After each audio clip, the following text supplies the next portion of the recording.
Assalamualaikum warahmatullahi wabarakatuh. Nah, hari ini kita akan belajar tentang pengenalan sistem intelijen bisnis. Jadi, sistem. Nah, SIB ini saat ini sedang marak banyak diperbincangkan di perusahaan-perusahaan lokal maupun asing karena banyak membantu bisa memberikan apa namanya jalan keluar bagi perusahaan-perusahaan yang sedang terlilit masalah terutama dalam bidang teknologi informasi. Jadi semakin berkembangnya zaman seperti sekarang ini, ya tuntutan dalam berorganisasi, dalam mempunyai perusahaan, mempunyai usaha apapun, itu pasti membutuhkan yang namanya teknologi informasi. Nah, pada saat ini, apalagi pasca pandemi seperti ini, masalah-masalah yang sering dihadapi itu lumayan kompleks. Apalagi untuk DSS-nya atau Decision Support Sistemnya ya, yang mendukung keputusan. Nah, jadi kebutuhan akan eh, informasi ataupun hasil output yang didapatkan dari perusahaan itu harus diolah dengan sedemikian rupa terlebih dahulu agar mendapatkan hasil yang juga maksimal. Tapi ya karena perkembangan zaman seperti sekarang ini informasi yang didapat itu bisa benar dan juga bisa salah tergantung dari mana sumber yang kita dapatkan. Maka perlu ada sesuatu yang harus mengolah data-data yang kita terima tersebut sehingga menghasilkan suatu output yang dapat menunjang produktivitas perusahaan secara positif ya. Nah, persaingan juga semakin meningkat, maka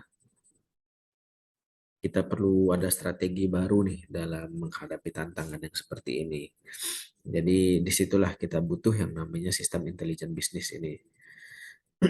Sistem intelijen bisnis ini katanya sangat erat kaitannya eh, dengan sistem catatan intern perusahaan. Informasi yang kita dapatkan bisa dari internal perusahaan, bisa dari luar. Contoh luar misalkan konsultan ya, apa namanya pemasok barang kita, terus pelanggan, bahkan eh, pesaing kita pun itu bisa memberikan informasi tambahan untuk perusahaan kita. Hmm. Nah, eh, setelah pandemi juga kita mendapatkan fakta bahwa ada penurunan produktivitas dari karyawan, lalu ada juga pastinya penurunan laba. Tentunya juga kita perusahaan banyak yang melakukan efisiensi baik dari segi tenaga kerja, waktu dan biaya ya. Nah, ketidakmampuan perusahaan mendapatkan laba inilah menjadi beberapa jenis indikator lah ya, indikator yang menunjukkan bahwa perusahaan itu membutuhkan sistem intelijen bisnis. Nah, kalau kita melihat dari arti bahasa ya intelijen itu ya kalau dalam bahasa Indonesia artinya eh, kecerdasan ya. Seperti misalkan AI atau artificial intelligence itu disebut sebagai kecerdasan buatan. Nah, jadi ini bisnis ya, sistem yang mendukung kecerdasan di mana eh, yang dituntut harus cerdas bukan cuma sistemnya tapi juga orang atau sumber daya manusia yang berkecimpung di dalamnya. Dalam hal ini cerdas bukan hanya cerdas dalam pemikiran ya, tapi juga jeli dalam melihat semua kesempatan dan juga eh, ya pandai memanfaatkan peluang yang ada. Apa sih yang lagi trennya sekarang? Nah, kalau misalkan pandemi kemarin, misalkan semua orang membeli masker, sekarang penjualannya mungkin sudah agak menurun dari sebelumnya. Apalagi nih yang bisa kita lakukan setelah pandemi ini? Misalkan, oh orang-orang tetap butuh sehat, maka yang orang butuhkan ya bagaimana cara tetap menjaga kesehatan seperti ini. Berarti orang banyak butuh vitamin, alat olahraga ya dan sebagainya. Jadi kita harus pandai memanfaatkan peluang dengan situasi seburuk apapun. Maka dari itu, dalam penerapan sistem intelijen bisnis ini, eh, wewenang dan tanggung jawab dari seorang manajer ataupun mungkin apa namanya supervisor dalam perusahaan yang kita miliki itu mutlak membutuhkan apa namanya kemampuan yang analisa berpikir yang cepat, pengambilan keputusan dan sebagainya. Dan pastinya juga dia harus didukung dengan tim yang mumpuni ya. Hmm, Selain ya tentunya fasilitas lain seperti alat elektronik yang high end ya, yang tidak ketinggalan zaman lah paling tidak, sehingga bisa tetap bersaing dengan perusahaan yang lain. Nah, kalau dari segi pengertiannya, sistem intelijen bisnis itu artinya merupakan bisa sebagai sistem, bisa sebagai aplikasi. Fungsinya adalah mengubah data dalam suatu perusahaan atau organisasi. Datanya bisa apa aja? Bisa data operasional ya, bisa data operasional, terus bisa data yang bersifatnya transaksi, ya transaksional dan sebagainya.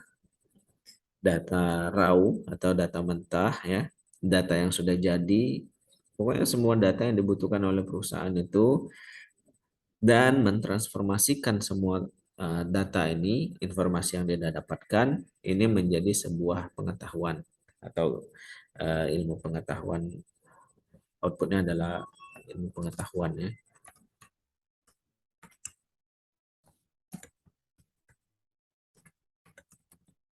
Oke. Apa sih manfaatnya kita belajar atau mengetahui tentang sistem intelijen bisnis ini? Jadi bisa kita rangkum seperti ini ya. Manfaat sistem intelijen bisnis. Manfaat yang pertama, kita bisa meningkatkan nilai data dan informasi dari organisasi.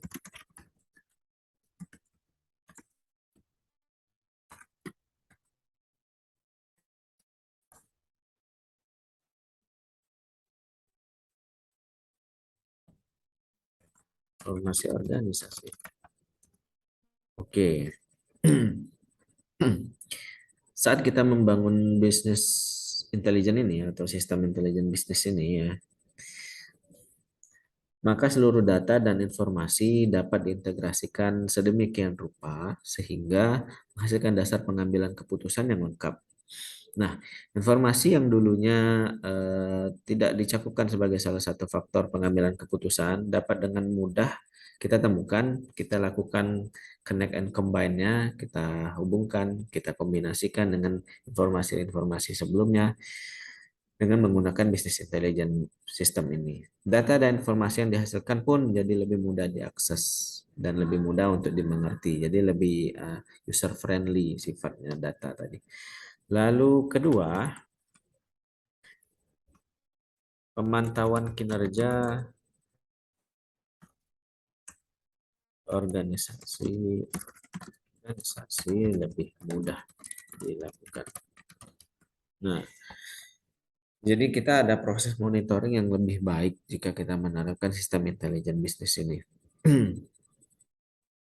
Dalam mengukur kinerja, misalkan mengukur KPI ya dari suatu unit kerja kita, itu tidak, ya kan KPI itu tidak selalu kita ukur keberhasilannya dengan laba atau rugi atau dengan segi material saja seperti uang dan sebagainya, tapi juga bisa berdasarkan kecepatan pelaksanaan layanan di organisasi tersebut dilakukan. Jadi KPI itu ya ada yang perusahaan di bidang jasa, perusahaan di bidang barang, misalnya indikatornya tidak selalu berdasarkan uang yang mereka dapatkan, bisa juga dari penilaian customer terhadap unit tersebut ternyata sudah bagus ya, uh, positif, mayoritasnya positif, terus hasil yang unit itu kerjakan juga sudah bagus, maka ya, KPI-nya juga otomatis bagus. Nah, sistem intelijen bisnis bisa memonitoring atau mengawasi kinerja unit-unit ini menjadi lebih mudah dilakukan. Lalu hmm, yang ketiga, nilai investasi bagi bidang IT ya, ini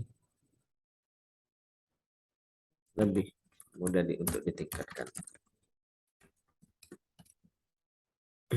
Misal, pastinya semua perusahaan sekarang mayoritas sudah punya unit IT-nya masing-masing di perusahaan. Nah, investasi yang kita berikan kadang kita nggak tahu nih sudah cukup atau belum, atau sudah tepat sasaran atau belum. Maka dari itu, dengan menggunakan sistem intelijen bisnis ini, nilai investasi yang sudah kita keluarkan tadi bisa terukur ya, dan bisa kita apa namanya, kita kalkulasikan apakah ini sudah mendapatkan keuntungan atau belum nih dengan investasi yang sudah kita berikan, atau memang masih kurang.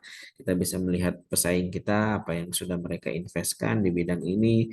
Kalau memang dengan modal segini kita bisa apa namanya, bisa sedikit apa namanya, sedikit mendekati pesaing kita, maka dengan meningkatkan lagi modal yang kita tanamkan di bidang IT ya, kemungkinan kita bisa melampaui atau mengalahkan pesaing kita dalam perusahaan yang sejenis. Jadi bukan menggunakan sistem intelijen bisnisnya, tidak tidak tidak mesti atau tidak wajib sifatnya untuk menggantikan sistem yang sudah ada, tidak. Ini bisa berjalan secara beriringan.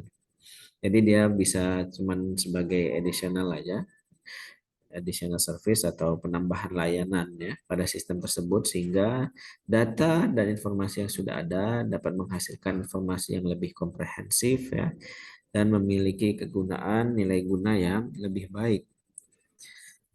Manfaat yang berikutnya,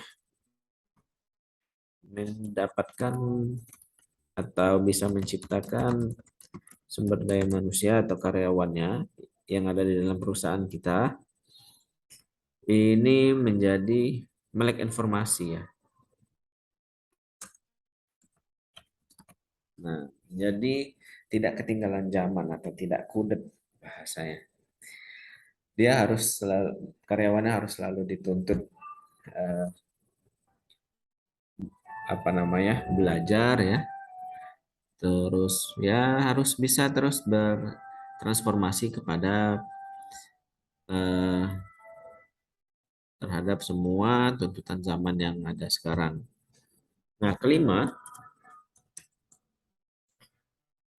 yang pasti biaya bisa lebih mudah ditekan, lebih mudah ditekan ke apa namanya, pengeluarannya. Oke. Nah, dengan menerapkan sistem intelijen bisnis ini, pada saat kita melakukan suatu pekerjaan bisa lebih mudah menghemat waktu, lebih mudah menghemat tenaga, lebih mudah menghemat biaya. Pada saat kita mencari data ya tidak perlu lagi satu persatu manual karena sudah bisa tersusun dengan rapi, dan juga mendapatkan informasi, mengolahnya menjadi suatu output tadi itu menjadi semakin singkat. Otomatis waktu yang eh, kita sisihkan di bagian pencarian data bisa kita alihkan untuk bagian yang lain, sehingga otomatis biaya pun akan lebih mudah untuk kita tekan. Oke. Yang pasti penggunaan sistem intelijen bisnis itu tidak lain, tidak bukan ya, tujuannya untuk meningkatkan layanan, pasti meningkatkan layanan ya. Terus efisiensi biaya jelas, dan juga efektivitas kerja. Ya, dan tentunya harus tetap selaras atau sejalan dengan visi misi yang ada di perusahaan masing-masing. Jadi tinggal disesuaikan aja penerapannya seperti apa, karena seperti tadi yang dibilang bahwa ini tidak akan mengubah sistem yang sudah ada. Nah, dasar pengembangan ya sistem intelijen bisnis itu punya dasar pengembangannya masing-masing ya. Misalkan kita butuh yang namanya data warehouse. Lalu nanti kita akan jelaskan satu persatu ini. Yang pastinya kalau sudah kita butuh ada data warehouse, maka setelah kita mendapatkan semua data, kita masukkan ke dalam warehouse kita, ya kita data mining. Kita mendapatkan apa sih dari data-data yang sudah kita kumpulkan ini, jadi kita olah lagi. Terus komponen berikutnya dalam sistem intelijen bisnis itu adalah OLAP. Kalau biasanya ini disebut atau di kepanjangannya adalah online analytical processing. Oke. Lalu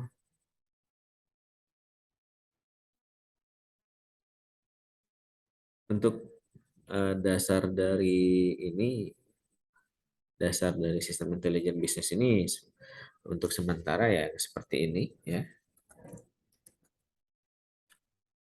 Nah, tentang apa itu data warehouse, apa itu data mining, nanti kita akan bahas di pertemuan yang lain. Mungkin sekilas karena ini membutuhkan waktu yang cukup banyak dalam menjelaskan pengertiannya satu persatu, mungkin sekilas dulu.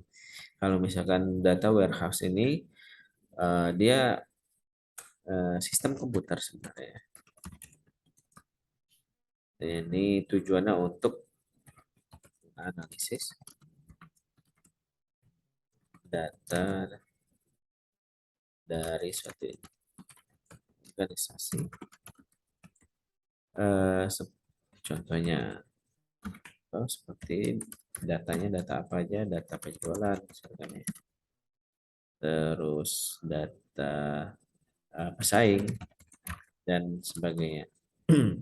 Tujuan utamanya membuat data warehouse ini untuk menyatukan data yang banyak tadi ke dalam suatu tempat penyimpanan. Ya, warehouse itu kan gudang bahasa Indonesia ya, di mana pengguna, user atau karyawan yang ada dalam perusahaan itu dapat mengambil atau mencari data-data tadi dengan data yang lebih mudah. Misalkan menjalankan query ya, sistem query untuk pencarian data, terus juga menghasilkan laporan yang lebih mudah ya. Oke. Terus data mining, tentang karakteristik data warehouse seperti apa nanti kita akan lanjutkan di pertemuan yang lain. Data mining ini banyak orang yang bilang bahwa mirip dengan data warehouse, tapi sebenarnya berbeda. Data mining ini Hmm, tidak dilakukan untuk membuat laporan. Jadi kalau data warehouse tadi itu data query-nya akhirnya larinya ke membuat laporan ya. Nah, data mining ini tidak membuat laporan sama sekali. Kita membutuhkan tool yang khusus atau alat yang khusus untuk melakukan data mining ini. Jadi kalau tadi itu menganalisis data dari satu organisasi, kalau data mining itu kita mengeluarkan atau mengekstraksi ya, hmm, data atau hasil pengoperasian data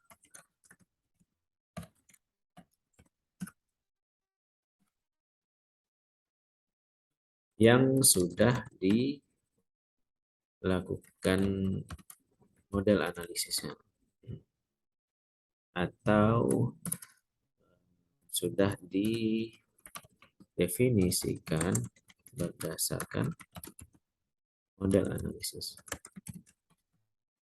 Oke.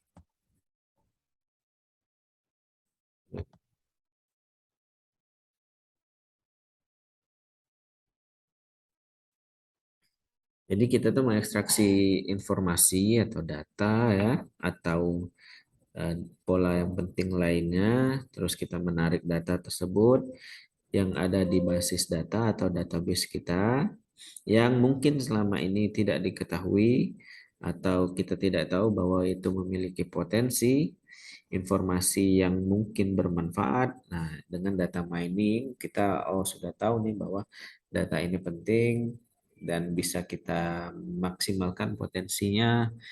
Itulah fungsinya dari data mining.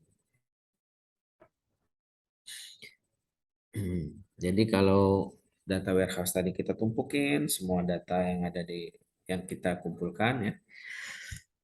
Nah, tapi ternyata setelah kita cari ke query, kita bikin laporan, ada mungkin terlalu banyak info, inputan atau data yang kita terima sehingga terjadi yang namanya peledakan data atau data explosion. Nah, inilah dibutuhkan yang namanya data mining nih. Kita menggali lagi data yang tadinya ada penumpukan data oleh sistem pengolah database misalkan ya. Nah, proses data mining terus kita gunakan berbagai tools tadi, kita analisis datanya, kita temukan polanya, hubungan antara satu data informasi dengan data yang lain, sehingga bisa mendapatkan informasi yang lebih akurat atau bahkan menghasilkan prediksi yang lebih akurat, prediksi yang lebih valid tentang apa sih yang bisa dimanfaatkan dari data yang ada yang kita kumpulkan ini sehingga memudahkan proses pengambilan keputusan. Nah, lalu OLAP yang paling penting di dalam sistem intelijen bisnis ya sebenarnya OLAP ini kita gunakan untuk menganalisis data ya dan informasi ya sama seperti yang di atas tadi. Terus ini kita bisa hasilnya nanti bisa digunakan untuk DSS sama seperti data mining tadi misalkan, tapi juga bisa digunakan sebagai decision support system ya, bisa digunakan sebagai expert information system, sistem informasi pakar ya, atau sistem pakar yang biasa kita kenal istilahnya. Yang bisa dilakukan oleh OLAP sama seperti data warehouse tadi, bisa melakukan data query, terus bisa membuat laporan, terus sama yang bisa dilakukan oleh data mining tadi, dia bisa membuat analisis statistik ya, analisis yang lebih interaktif, lebih variatif, dan yang paling penting hasilnya adalah dia bisa membangun aplikasi multimedia yang tersendiri, sehingga itu tadi bukan cuman data yang dibutuhkan untuk DSS, tapi juga untuk sistem pakar itu bisa dihasilkan oleh OLAP. Nah, ke semua ini yang kemungkinan apa namanya yang harus kita pelajarin ya untuk memahami lebih dalam seperti apa sih sistem intelijen bisnis itu. Oke, mungkin sekian eh, materi kita pada pertemuan atau kesempatan kali ini. Lain kali kita akan bahas lebih dalam tentang apa itu sistem intelijen bisnisnya. Wassalamualaikum warahmatullahi wabarakatuh.